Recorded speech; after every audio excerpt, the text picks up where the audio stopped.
Ekonene. So next week Thursday itakuwa ni the by-elections for Mbeere North, and this by-election is not just a by-election, it's also a statement, and it's very interesting to see like the lengths that politicians are always ready to go to just to get that one extra vote, because one of the images kwenda go round ilikuwa image fulani ya Kindiki akiwa kwa I don't know kama ni keja fulani ama ni wapi akitafuta kura, alafu unachekiso ikianza itself inaanza kama iko na hiyo cup ameshikilia, then I don't know what ana nini, but unachikia na dance na kamtoi. Usisahau Kindiki is like the last time alikuwa vetted, he said that he's worth like 690 million shillings.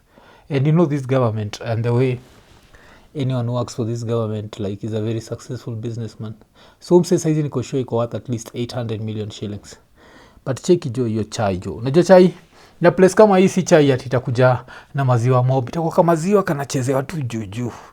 Sasa juu ya at least ni nini lazima kuongezewa kama maziwa kidogo. But these are the lengths they are willing to go to, cause you have to look at it this way. Kindiki akiwa hapa akiwa katikati ya watu akienjoy that cup of tea, there's two ways to look at it. Number one, he's humble. Unajua he's humble enough to share a cup of tea with the poor. Alafu number two, apart from yeye kuwa humble, hii pia ni kuwa remind that yeye ni moja wao. Unajua yeye ni moja wao. Alafu pia don't forget on was it on Tuesday, on Monday that is, kulikuwa na the story of Gachagua going around and having tea with people, so he had to counter that, and it was very interesting. Hapo na cheki ameshikilia cup na mkono wa left mpaka nashindwa msana kwa lefty. Okay, I think it's one of the things ile sije angalia, alafu nizaona hapo at the end of that video ni kama nauliza jo buda jo situjitoe jo kuzata kayo chai ya kubambi hakuna anything you can do about it. So there was that, but apart from Kindiki of course kama kuna mse moja ananibamba kwa history yote ni Gachagua, because Gachagua shows you the power of hate, and if there's someone who hates Kasongo, it's Gachagua. Literally, if there's someone who hates Ruto, it's Gachagua. So pia kulikuwa na a video of Gachagua, and this time yeye mwenyewe alikuwa anatembea like kwa streets.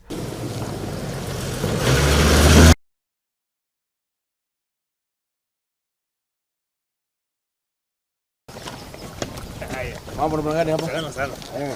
Wao wana nguvu. Hapo tuko. Mmoja na nguvu wao.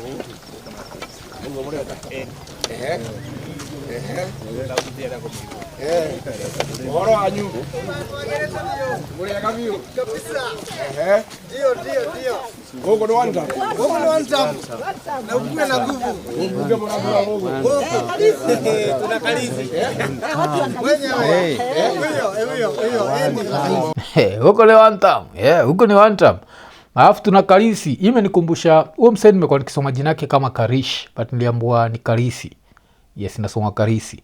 So next week itakuwa a show of might. Like who is the true king of Mount Kenya? Is it the deputy president or is it the former deputy president? And this is the reason why these guys are going through this lengths. This is the time for humility. This is the time for kwenda kukaa chini and kupretend. Mseka mimi vile waga mtu wa kuteta juu ya hygiene jo. Ukinipata jo nikitafuta kura jo. Pata niko hapo na raya fulani ile haijaoga siku 15. Na on top of that ile have gone the previous night. Niko tu hapo afina niletea chai. Natafuta kura. Kutafuta kura waga ni hard sana. And why? Because pia the average Kenyan voter is impressed by nonsense. Because at the end of the day, this is nonsense. This is not something that's supposed to make you vote for someone. But this is what the Kenyan voter expects you to do. They expect you to be humble. And then take that cup of tea, jump into your Range Rover, and leave. But you're humble. You know why? Because you're humble. So, Pia, of course, another thing about Kenyan politics is you have to talk shit. And this is the part that I don't think anyone can beat Gachagua. So Kindiki will try to play this game and he can never play this game. That's the reason why he goes back to ule mtu akona kiburi, ule mtu ana heshima, ule mtu ana nini, because Gachagua plays this game well. Acha tusikize. Si mimi nilitangazia nyinyi tumefungua hoteli ya Kasongo na Soprano na Ruko na Karinda na Mudhende. Alafu hoteli tumefunga sasa. Sasa tulisema ndovu hawezi zikwa na nini? Na pembe. Ingolewe pembe alafu izikwe. Tukiuga ng'ombe ngakwenda iria. Yabe kama mwishoke kiate. Sasa pesa ya Kasongo watu wamekula, Kasongo amenyolewa. Kasongo anyolewa sinyolewe. Kasongo anyolewa sinyolewe. Lakini sasa tumefika baada ya kukula pesa ya Kasongo. Hata ile wataleta mchukue. Lakini kura ni ya nani? Ni watu wa Mbeere. Na muhegeshwe inywe. Unajua hii Kasongo hajui watu ya Mbeere. At least Karinda anamjua kidogo. Ni kujifanya anajifanya amesahau.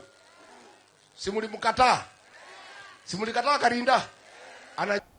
So hiyo part kama maybe Onyiti Rada anabonga juu ya the fact that the government is using money. Najua and inakuwa very sad to see the government using money like taxpayers money for campaigns. So utasikia pali fulani nani Gachagua alikuwa anabonga juu ya vile they are spending so much. And I also saw someone else who ended up writing about that sijui Azil think ilikuwa ni Kibagendi alikuwa anabonga juu ya Mbeere North and vile sijui they spent sijui like 2 million every day or something like that. It's ridiculous money. Sijui that's the governors, then kuna nani. It's just ridiculous. And if you had to ask me the probability of Ruto winning this, I'm waiting because kuna wasa mekuwa kini tafulani ambia zizi mwafu. Kuna vile UDA nenda kugipio seat. I don't even think it's going to be close, but I might be wrong. So let's wait and see. But wacha tumalizie na Gachagua. Najua Mbeere ikiamua imefanya nini? Ile mtu haelewi watu ya Mbeere ni huyu Kasongo. Na hii mtu yake ile inaitwa Sabrano. Hawa wajui watu ya Mbeere. Mimi nataka watu ya Mbeere mtafute heshima ya Wambere tariki 27. Ndio huyu Kasongo watu ya Mbeere wakitajwa anainama chini. Kasongo anaweza dharau watu ya Mbeere. Akiwa ametuma pesa kidogo ati wachague mtu ya UDA. Si hata tudharau. Lazima tuchunge heshima ya jamii yetu.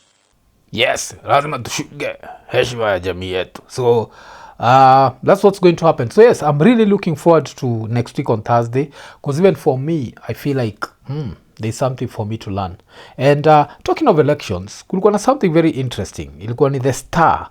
Ilikuwa ni Safaricom na Starlink signed deal to boost internet access across Africa. Then ikakuwa the partnership will integrate Starlink satellite backhaul into Vodacom's mobile network. It's expected to improve performance in underserved regions and extend connectivity to remote schools, health centers and communities. The companies say the move will help millions access digital services that remain out of reach due to weak or non-existent infrastructure. So utashindwa, kwa nini mwafa na bonga juu ya elections and then I'm talking about Starlink?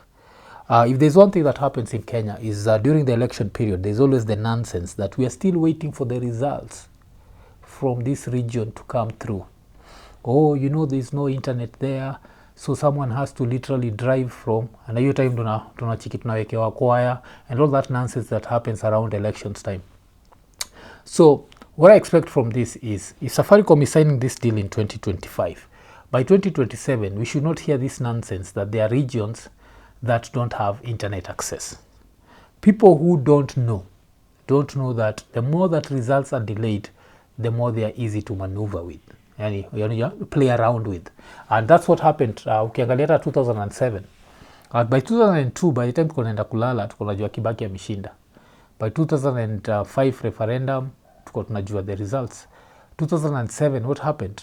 At night Nini hivi and then results were delayed.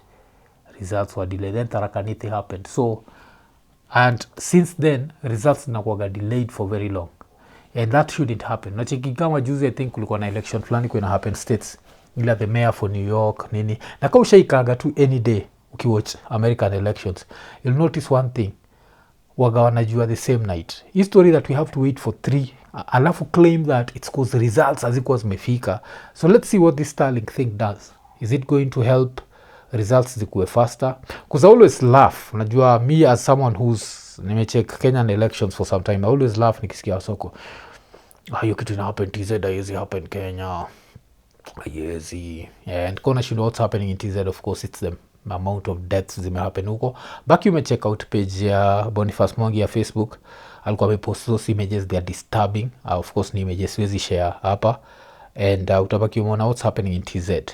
Has it happened in Kenya? Yes, it's happened. Has a government ever turned on its people and killed a lot of people? Yes. Was it over an election? Yes. When did it happen? 2007. Do a lot of people love that fact? No. People don't want that fact. Why? Because it's just something they don't want to deal with. But yes, the Kenyan government has turned against its people and killed a lot of Kenyans. And yes, can that happen again? Yes, it can happen again. History, it can never happen.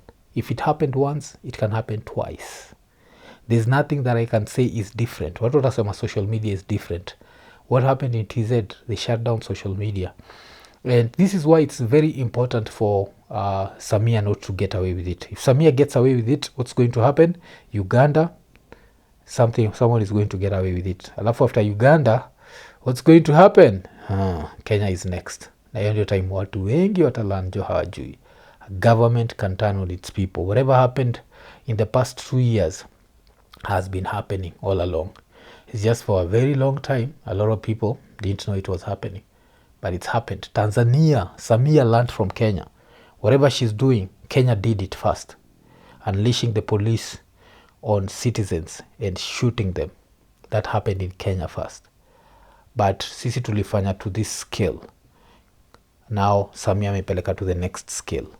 But why am I talking about this while talking about internet? I'm just saying, sisi normally it takes time for people to start playing around with figures. So what hopefully is going to happen in 2027, and this is also a challenge to Ethicon, is we need the results as soon as possible. Whoever wins, wins. Never go into an election with 100% surety that blah blah blah is going to win. Hakunaga hiyo surety. Right now, people are not even registering to vote. So the urgency and whatever we thought was going to happen is not actually happening. So that's my 2 cents on that. Vile musemaga komejam na mimi ingepo kwa comments, ongea mbaya alafu tujue kunaendaje. But still nikistick na elections, kudode manaitwa Hanifa. So Hanifa amekuwa kiambiwa na wasee baki amerun for women rep. Alibaki ameandika reasons why I'm not running for the Nairobi women rep seat, or why I gave up on it. Number 1, Pasaris has ODM and UDA backup. 2, I don't have a husband or kids. 3, I don't have campaign money. 4, I don't know how to speak like a politician on top of cars. And 5, I don't know if I'll survive. Let's go step by step. 1, Pasaris has ODM and UDA backup. Yes, that's a factor. And yes, tutajidanganya that we are the majority, in quotes, we are the majority, but the reality is a lot of Kenyans are still ODM, UDA, DCP, whatever type supporters, and they're the sort of people who vote 6-piece. They don't vote based on merit. They don't alafu pia still using the same logic. The youth are not registering to vote. The so-called Gen Zs are not registering to vote in the numbers that we expected. So them swinging it for her is very hard. People will always claim they want change, but Kenyans don't actually want change. That's a simple fact. That's why unaonaga in very many areas, when a better candidate and run against a candidate that has an ODM, UDA, DCP ticket, this better candidate is never going to win. Why? Because we are more loyal to parties and more loyal to mediocrity than we are to like change for ourselves. So there's that. Number 2, I don't have a husband or kids. This one is tricky. I don't know how to look at this, because would we say that Karen Nyamu has a husband or kids? But Karen Nyamu is nominated. Okay, damn.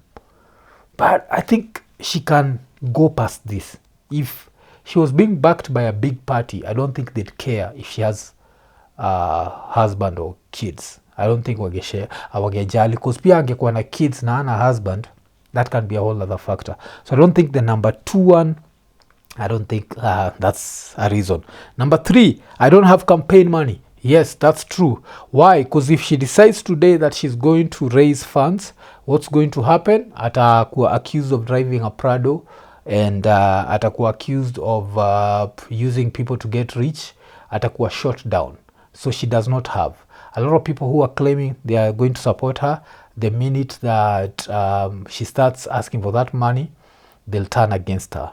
How do I know this happened with Morara? Morara was put up here. I remember even when I questioned Morara's call with the president, then the way I was bashed. Your time ungeniambia that the same people who are bashing me would then turn their back against Morara, and I'll be the guy left at Morara's corner wondering like what the happened. Mi mwenyewe ningeshtuka, but it happened. And that's the reality of Kenya. Like these people will, 1 minute they'll hype you up, the next minute they'll turn on your ass. So yes, kuna hiyo. So I don't have campaign money, you're not tick. I don't know how to speak like a politician on top of cars. That's also another factor. Ushasikia nikibonga juu ya Maraga, I always talk about the fact that Maraga is not approaching this like a politician. You have to be able to stand on top of those cars.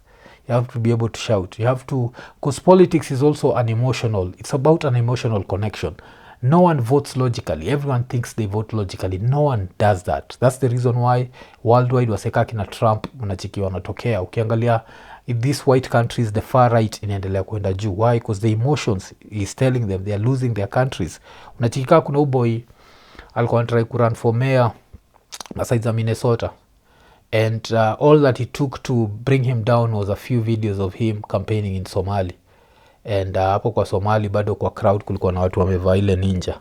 It was so easy to convince people that, you know what, we are losing our country. And a lot of people ended up voting against that. Why? Because politics and emotions, very, very important. So if she can't stand on top of a car like a politician, don't let this like people online waku hype, you don't need to do that, Kenyans are beyond that. Kenyans are not beyond that. So that's yes. Number 5, I don't know if I'll survive. That's another thing, man. Like sometimes it gets ugly, especially in Luo Nyanza, it gets ugly. Of course anarun up a Nairobi women rep. I don't know if these women are gangster like that. Are they ready to take it to the next level? Because ODM sekami nilale usiku niko halafu niamke niko zile sasa si mimi nafaa kuwa nafanya na run for kiti ya Nyakach. Ule mtu wa Nyakach anaitwa nani? Odoma Mahidi. Okay, sinaweza siaga Mahidi. Okay, the next time nitafikiria hiyo ni risasi. Ujakani hakunaga story. And I'm not even saying that it's about the present. It's just Ujakani imekuwa one of the places where running for political seats is a life or death situation. It's literally. So ukiangalia what's happening in Kasipul, and even mse kama huyo anaitwa ngani ya Duma ama anaitwa nani, mse wa Nyakach, I think he even lost his mother because of that. That's how violent Luo politics is. Like it's not a joke. So do I think she can survive hapa Nairobi? I don't think they are that gangster in Nairobi. But yes, Aduma actually lost his mom because of this political shit. So ukiona nikijoke juu ya risasi, si walidishaga madhanani, have they ever been found? No. Kuna sosemaga it was politically motivated. People walikuwa nasema ilikuwa cattle rustling. I don't think so. I think it was politically motivated. So that's how gangster that politics is. Do I think Nairobi is that gangster? I don't think so. Nairobi women rep specifically. But you know what? You might be surprised. So I don't know. Kikuja tu hiyo story. Konene, nimeinterrupt show kukuremind juu ya Lemfi. Kama uko US ama Canada na unataka kutuma do Kenya, register kwa Lemfi ukitumia promo code EKONENE. Hii itakuguarantee $20 cashback on your first $100 transaction. Alafu pia time una register, make sure umetick the 2 checkboxes za notifications ndio ukireceive info about amazing offers through newsletters. Na pia usijali, Lemfi hawatumagi hizi letters za, yani unajua like ma messages za kipumbavu. Pia usisahau every time una transact $50 and above una earn points. Na the more una transact, the more points you earn and you can redeem them as cash ile time unatuma pesa. Alafu pia kitu nanibamba kabisa ni saizi ukitumia Lemfi mzabaki umelipa pay bills na till numbers directly. That means mzabaki umehandle bills za maparo wako ukiwa hizo maside za States ama maside za Canada. Alafu pia wewe mwenyewe as a Lemfi user baki umetafuta ile button imeandikwa get USD $20, ubaki umeinvite mabeste zako, na ukiinvite mabeste zako on their first $100 transaction unapata pesa ngapi? $20 cashback. So unangoja nini? Baki umechangamka, ingia Lemfi. Lemfi, international payments for everyone. EKONENE. But yes, tukitoka hapo, still sticking with politics, kuna kuwaga na best yangu fulani Gaidho, and this is the most interesting thing, and endeni mwambie, but I'm planning to try and call Gaidho and see if we can have a sit down. I feel like people should be able to have differences and still sit down and talk, and that's what democracy is. We can't all look at stuff the same way. So mkiona kinianika Mavika, he calls me after being paid by Ruto to go to his podcast, ukimwona baki umejua I actually talked to him. So what had Gaidho written? Ndio kitu Gaidho aliandika they are executing a textbook psychological demolition of the Gen Z revolution, and most of you are sleepwalking straight into it. Stage 1, flood the legacy newspapers and TV with 24/7 tribal arithmetic. Ruto has the numbers. Kalonzo plus Gachagua equals to 8.4 million etc. The goal isn't to convince Kenyans, it's to convince the foreign embassies like UK in Kenya, EU in Kenya, IMF Africa, World Bank Kenya, BBC, CNN, and their excitable attaches that Kenya has reverted back to normal ethnic voting patterns. Once these diplomats buy the narrative and start filing reports saying the youth movement has collapsed, politics is back to tribe and party, the regime wins half the battle without even firing a shot. Stage 2, buy every anti-establishment voice that Gen Z still trusts, not with briefcases, too crude, but with long-term brand partnerships, podcast sponsorships, media training programs in Dubai and USA. Suddenly, Muafrika and Mike Check podcast, even the most unhinged anti-Ruto ranters start running the same script in different accents. So watch it run. It's either Ruto or a return to 2007 chaos.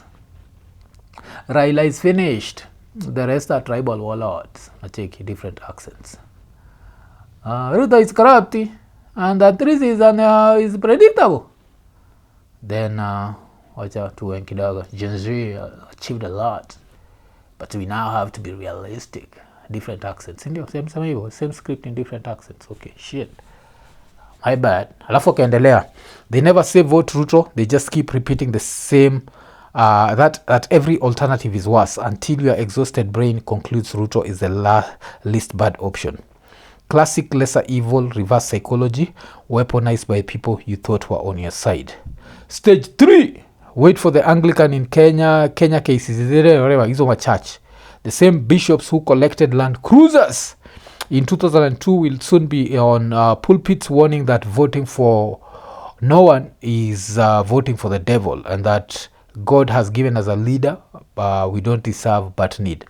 So I need to go back to a point here. Me and Mike Check being paid. One thing I know about myself is I have not been paid, and the fact that this guy is saying that Mike Check have been paid, and I know mimi mwenyewe sijalipwa, najua pia Mike Check hajalipwa, it's bullshit. I'd want to know place yote nilisema it's either Ruto or a return to 2007 chaos. The only thing that I've been saying is whatever happens in other countries, especially if Samia gets with what she has done in TZ, then that can happen in Kenya. And I say this because for a very long time we as Kenyans, we collectively normalized the killing of protesters.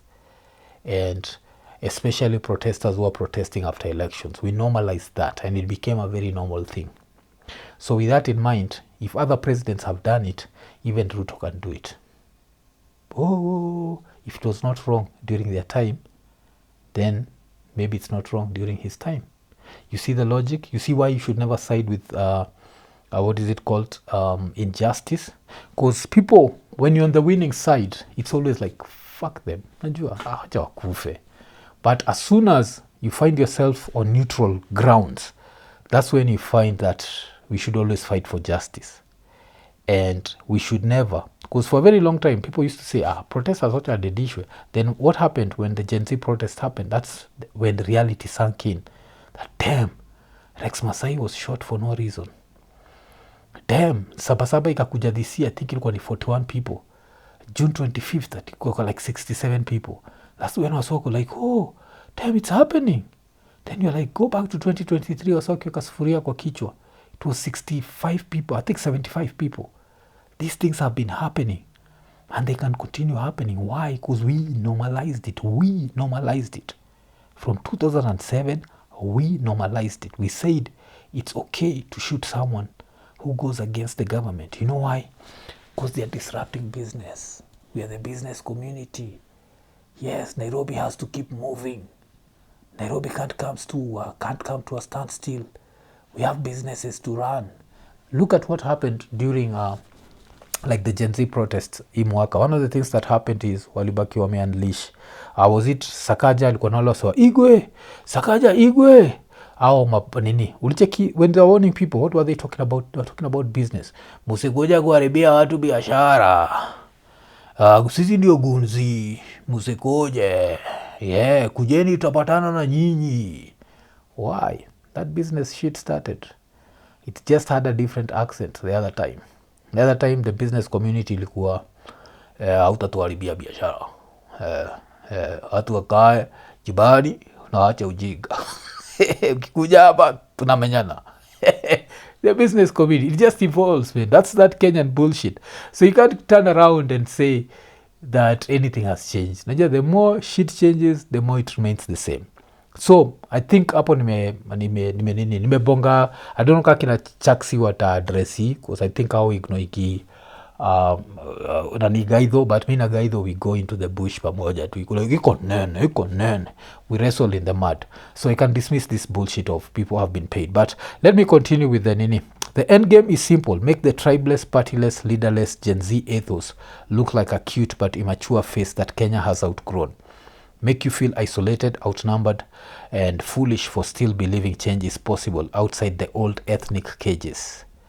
And this is the truth. The tribeless, partyless, leaderless Gen Z's ethos is whatever. It's not there anymore. Money ethos, it's not there. It died. Go online. People are back to their tribal bullshit. I'm not discouraging anyone. I'm just stating fact. People are back to their tribal bullshit. Was it last week I did a post where I think nilikuwa natetea Gachagua, but I quoted the Nation newspaper and I said something like Gachagua is done, ama Gachagua is, ilikuwa something like that. Nation newspaper, some strange article, some talk of the town bullshit had said that Gachagua is struggling, and I just put that, and nilienda kwa comments nilikuwa nimeitwa kehe, niliitwa jinga, jaluo jinga. I got all that shit, and I'm like, shit, what's the biggest audience here? Iko nini? Nakuaga between the ages of 24 to 37, so there's a lot of Gen Z's in that. And the fact that even a video that I was literally praising Gachagua, but niliangaliwa nikana mtukana, I was like, why? What could be the reason why people think because we're back to Nini. Then akaendelea ni don't fall for the illusion of choice they are manufacturing. Then akasema the moment you hear your favorite radical podcaster, blogger, state-sponsored Instagrammers led by Joe Mshiri and Mbeere sigh and say, given the options, no, the check has cleared. Stay awake. They are not fighting to win your vote.